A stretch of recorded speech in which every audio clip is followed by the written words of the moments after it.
দশম শ্রেণীর ছাত্রছাত্রীদের জন্য ভৌত বিজ্ঞানের আজ যে অংশটি নিয়ে আলোচনা করতে চলেছি সেটি হচ্ছে গিয়ে তাপ। তো তোমাদের এই চ্যাপ্টারে দুটো অংশ নিয়ে আলোচনা করা হয়েছে। প্রথমটি হচ্ছে গিয়ে তাপীয় প্রসারণ এবং দ্বিতীয়টি হচ্ছে তাপের পরিবহন, থার্মাল এক্সপানশন আর কন্ডাকশন। এখন প্রথম অংশে আমরা তাপীয় প্রসারণ নিয়ে আলোচনা করব। তো তাপীয় প্রসারণ বলতে আমরা কি বুঝি? কোনো একটা পদার্থ তার কঠিন, তরল অথবা গ্যাসীয় যে কোনো ভৌত অবস্থাতেই, অথবা একটা কঠিন পদার্থ কিংবা একটা তরল পদার্থ কিংবা একটা গ্যাসীয় পদার্থ, যে কোনো পদার্থকে নিয়ে তার উপর যদি তাপ প্রয়োগ করা হয় তাহলে দেখা যায় তার প্রসারণ হয়। সাধারণভাবে এই ঘটনাটি হচ্ছে গিয়ে তাপীয় প্রসারণ, অর্থাৎ পদার্থে তাপ প্রয়োগের ফলে তার প্রসারণ ঘটলেই সেটি হবে গিয়ে তাপীয় প্রসারণ বা থার্মাল এক্সপানশন। আবার তাপ নিষ্কাশন করলে তার সংকোচন ঘটবে। তো এই তাপীয় প্রসারণের পেছনে কারণটা কী? পদার্থে তাপ প্রয়োগ করলে তার প্রসারণ ঘটে কেন? তার জন্য আমাকে পদার্থের ভেতরে অণুর গঠনের দিকে তাকাতে হবে। মনে করো এটি একটি পদার্থ, তো তার ভেতরে এইগুলি হচ্ছে কি সব অণু, এবং ওই অণুগুলো কেমনভাবে আছে না, এদের মধ্যে এক ধরনের আকর্ষণ বল কাজ করছে প্রত্যেকটি অণুর মধ্যে। এই আকর্ষণ বলটির নাম হচ্ছে গিয়ে অন্ত আণবিক আকর্ষণ বল। এই ছবিটা একটু ভালো করে আঁকলে এইগুলি হচ্ছে গিয়ে পদার্থের সব অণু, এবং এদের মধ্যে ঠিক এইভাবে এই অন্ত আণবিক আকর্ষণ বল কাজ করছে।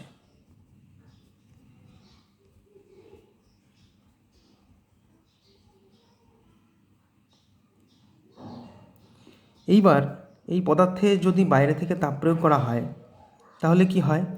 আচ্ছা, এই অন্ত আণবিক বল কাজ করার পাশাপাশি এই অণুগুলো নিজের পজিশন বরাবর ঠিক এইভাবে ভাইব্রেট করে, কাঁপতে থাকে নিজের পজিশন বরাবর। এইবার যদি বাইরে থেকে তাপ প্রয়োগ করা হয় তাহলে কি ঘটে না, এই তাপ শক্তি এই অণুগুলো নেওয়ার পর এদের গতিশক্তি বৃদ্ধি পায় এবং তার ফলে এদের কম্পনের মাত্রাও বাড়ে। ফলে এই যে আকর্ষণ বল সেইটা কমে আসে এবং তার ফলে এরা পরস্পর থেকে কিছুটা হলেও দূরে সরে যায়। অর্থাৎ অণুগুলোর প্রাথমিক অবস্থান যদি এইটা হয় তাহলে তাপ প্রয়োগের পর তাদের অবস্থানগুলো যেন এখন এরকম, এবং এটি হচ্ছে গিয়ে প্রসারিত অবস্থা। এই কারণের জন্যই পদার্থে তাপ প্রয়োগ করলে তার প্রসারণ ঘটে। এটি হচ্ছে গিয়ে কারণ। এবার কঠিন পদার্থের দিকে যদি তাকাই তাহলে দেখতে পাবো যে এই কঠিন পদার্থের ভিতরে যে অণুগুলো তাদের মধ্যে অন্তঃআণবিক আকর্ষণ বল তার মানটা কিন্তু বেশি, সবচাইতে বেশি। ফলে কী হবে? তার তাপীয় প্রসারণ কম হবে, কারণ অণুগুলোর মধ্যে আকর্ষণ বল যদি বেশি হয় তাহলে অপেক্ষাকৃত তারা কম প্রসারিত হবে।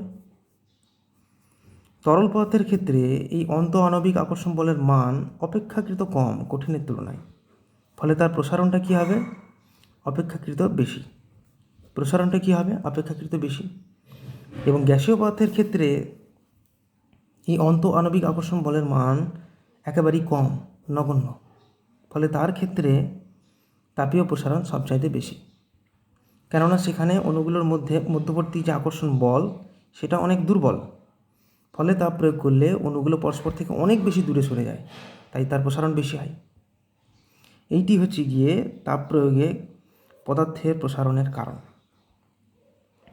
এবার আজকের পরবর্তী আলোচনায় আমরা কঠিনের তাপীয় প্রসারণ নিয়ে দেখব।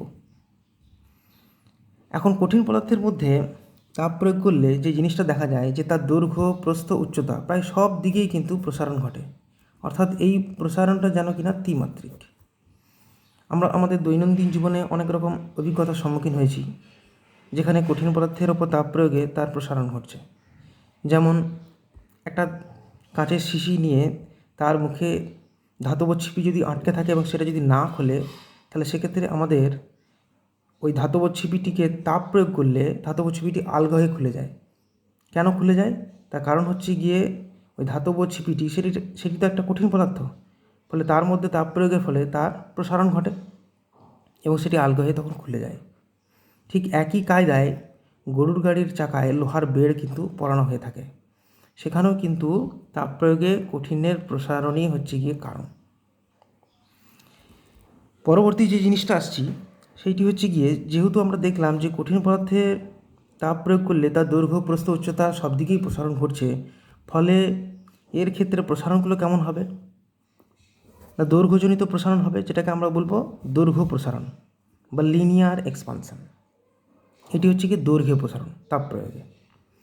এখন দৈর্ঘ্য আর প্রস্থকে যদি একসঙ্গে জুড়ে দিই তাহলে পাই ক্ষেত্রফল। ফলে তাপ প্রয়োগে কঠিন পদার্থের ক্ষেত্র প্রসারণও হতে পারে, সারফেস এক্সপানশন, ক্ষেত্রফলে প্রসারণ। এবং এই দৈর্ঘ্য, প্রস্থ, উচ্চতা তিনটেকেই যদি একসঙ্গে ধরা হয় তাহলে আমরা পাই আয়তন। ফলে কঠিন পদার্থে তাপ প্রয়োগের ফলে তার আয়তনেরও প্রসারণ ঘটতে পারে। তাই কঠিন পদার্থের প্রসারণ তিন ধরনের হতে পারে: দৈর্ঘ্যের প্রসারণ, ক্ষেত্র প্রসারণ, আয়তন প্রসারণ। এটি দৈর্ঘ্যে, এটি ক্ষেত্রফলে এবং এটি আয়তনে প্রসারণ। এইভাবে একটা কঠিন পদার্থে তাপ প্রয়োগ করলে তার প্রসারণ ঘটতে পারে। এবার এই তিন ধরনের প্রসারণের ক্ষেত্রেই আমাদের যে বিশেষ বিষয়টি জানা দরকার সেটি হচ্ছে কি গুণাঙ্ক, কোইফিশিয়েন্ট। দৈর্ঘ্য প্রসারণের ক্ষেত্রে হবে দৈর্ঘ্য প্রসারণ গুণাঙ্ক, ক্ষেত্র প্রসারণের ক্ষেত্রে হবে ক্ষেত্র প্রসারণ গুণাঙ্ক, আয়তন প্রসারণের ক্ষেত্রে হবে আয়তন প্রসারণ গুণাঙ্ক। এখন প্রশ্ন হচ্ছে, আমাদের এই গুণাঙ্ক জানার প্রয়োজন কেন? শুধুমাত্র এই গুণাঙ্কই যদি আমাদের জানা থাকে, এর মান যদি আমাদের জানা থাকে, তাহলে সেই মান দেখে আমরা বলে দিতে পারবো যে সেই কঠিন পদার্থটির যদি দৈর্ঘ্য প্রসারণ গুণাঙ্কের মানই দেওয়া থাকে, তাহলে সেইটি দেখে আমরা বলতে পারবো, তার মান দেখেই বলতে পারবো যে সেই কঠিন পদার্থটির প্রসারণ বেশি না কম। এই কারণের জন্যই দৈর্ঘ্য গুণাঙ্কের সঙ্গে পরিচিত হতে হয় আমাদের। তো প্রথমে আমরা দেখে নিই দৈর্ঘ্য প্রসারণ গুণাঙ্ক বলতে কী বুঝি। কোইফিশিয়েন্ট অফ লিনিয়ার এক্সপানশন, এবং এটাকে ডিফাইন করা হয় আলফা দিয়ে। দৈর্ঘ্য প্রসারণ গুণাঙ্ক কি না, বলা হচ্ছে যে কোনো কঠিন পদার্থের প্রতি একক দৈর্ঘ্যে প্রতি ডিগ্রি উষ্ণতা বৃদ্ধির জন্য ওই কঠিন পদার্থটির যে দৈর্ঘ্য প্রসারণ হয় সেইটি হচ্ছে গিয়ে ওই কঠিন পদার্থের দৈর্ঘ্য প্রসারণ গুণাঙ্ক। প্রতি একক দৈর্ঘ্যের জন্য, প্রতি ডিগ্রি উষ্ণতা বৃদ্ধির জন্য যে দৈর্ঘ্য প্রসারণ। তাহলে মনে করলাম একটা কঠিন পদার্থ নিয়েছি যার দৈর্ঘ্য হচ্ছে গিয়ে L1, প্রাথমিক দৈর্ঘ্য L1, তখন উষ্ণতা ছিল T1। এবার উষ্ণতা বাড়িয়ে T2 করা হয়েছে, তখন ওর দৈর্ঘ্য প্রসারিত হয়ে L2 হয়েছে। তাহলে দৈর্ঘ্য কতটুকু প্রসারিত হয়েছে?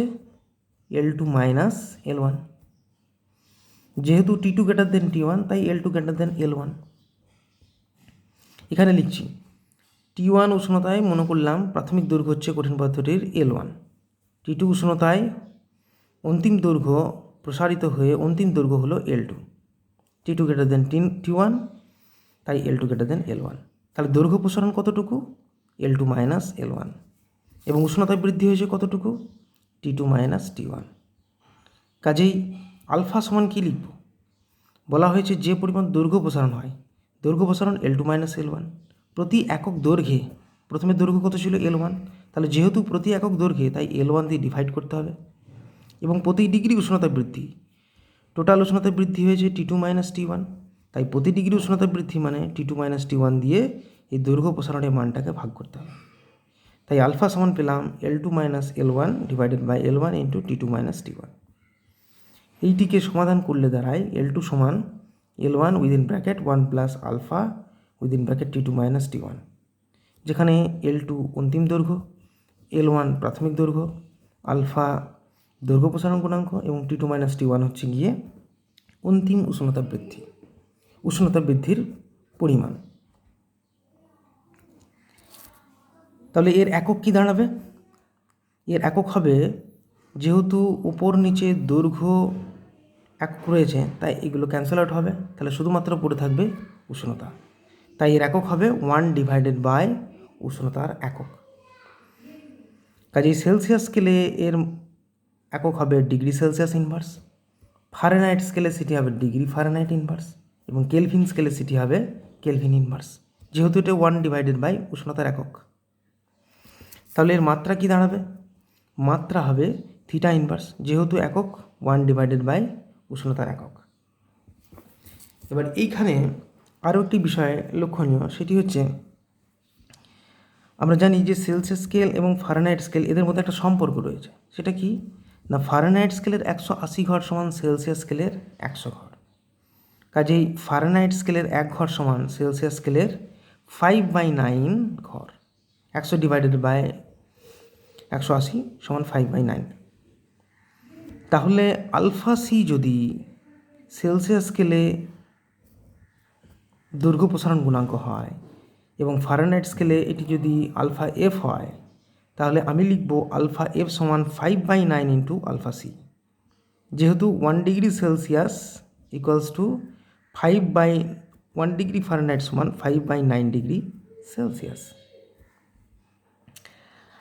আবার সেলসিয়াস এবং কেলভিন স্কেলের ক্ষেত্রে কী হবে না, এক্ষেত্রে আমরা পাই আবার 1 ডিগ্রি সেলসিয়াস সমান 1K।